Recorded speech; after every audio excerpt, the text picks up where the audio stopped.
Mummy हो काय आहेत गेली ते तिकट सांगायत ना आवडीने खात असते तिने बघून कसं करतात? चल दाखवतो. तिखट सांडगे करायला काय लय अवघड नसते. त्याच्यासाठी कोणी 5 प्रकारच्या डाळी घेते तर कोण 7 प्रकारच्या डाळी घेते. आम्ही तर 5 प्रकारच्या डाळी घेते. त्यात धन आणि जिरं घालते म्हणजे वास पण चांगला येते, चव पण चांगली असते. आता चक्कीतलं जाड भरड ह्याची दळून आणायची. आता चांगली अर्धी वाटी लसूण बारीक करून त्यात घालायचा. भरपूर कोथिंबीर घालायची. मग चटणी घालायची. हळद, हिंग आणि मीठ घालायचं आणि जरा जरा पाणी घालून पीठ घट्ट असं मळून घ्या.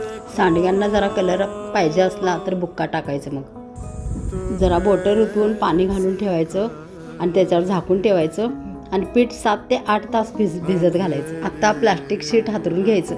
मग त्याच्यावर बारीक बारीक हातानं सांडगं तोडायचं.